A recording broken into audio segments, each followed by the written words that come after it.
नमस्कार। आइए बात करते हैं किसी भी कुंडली में चंद्रमा की स्थिति को लेकर के।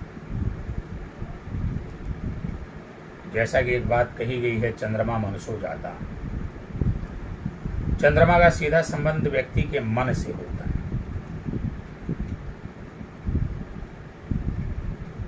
और जीवन में आगे बढ़ने के लिए मन का मजबूत होना बहुत जरूरी है, क्योंकि जब तक मन मजबूत नहीं होगा आपका संकल्प कभी दृढ़ नहीं हो सकता।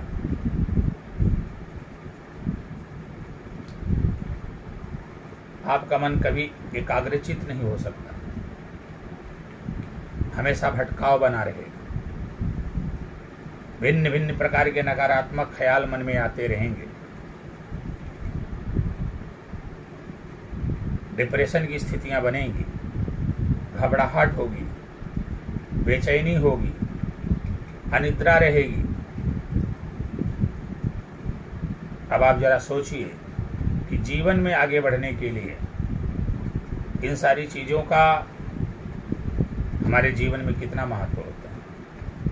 वही व्यक्ति जीवन में आगे बढ़ा है जो एकाग्रचित रहा है, जिसका अपने मन पर नियंत्रण रहा, जिसने अपने मन के द्वारा अपनी इंद्रियों पर नियंत्रण करने का प्रयास किया, जिसका मन एकाग्रचित रहा है।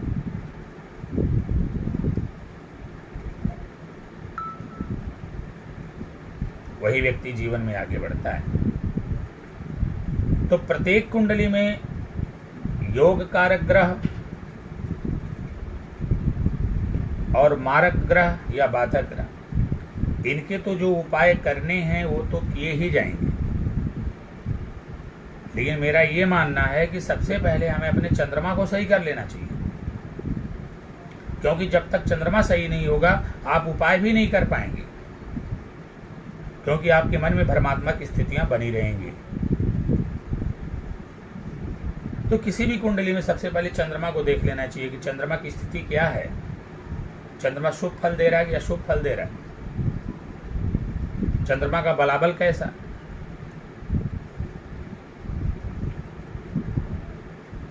लग्न के आधार पर चंद्रमा योग कारक है कि योग कारक नहीं, जो भी हो वह तो एक अलग प्रकार की चर्चा होगी। परंतु हम यहाँ किसी भी प्रकार की कुंडली की बात करने के लिए आए हुए हैं कि किसी भी प्रकार की कुंडली हो और चंद्रमा कमजोर हो, चंद्रमा बलहीन हो, चंद्रमा नीच का हो, चंद्रमा अस्त हो, चंद्रमा क्षीण हो, तो ऐसी स्थिति में सबसे पहले हमारा दायित्व होता है कि हम चंद्रमा को ही सही कर लें। आप देखेंगे कि चंद्रमा को सही करते ही आधी से ज्यादा समस्याओं से आपको स्वतः ही छुटकारा मिल जाएगा। अब चंद्रमा को कैसे सही किया जाएगा?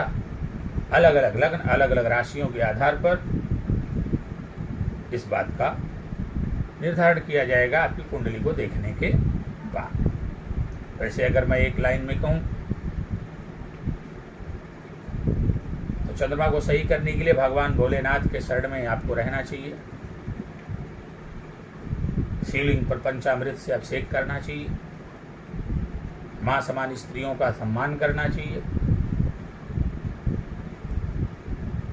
ये सारा उपाय आप करेंगे तो निश्चित रूप से चंद्रमा आपके बली होंगे, शुभ होंगे। और जब आपके चंद्रमा शुभ और बली होंगे तो आपकी कुंडली के बहुत सारे दोषों का शमन चंद्रमा ही कर देंगे। वह व्यक्ति कभी नहीं परेशान होता जिसका मन मजबूत होता है।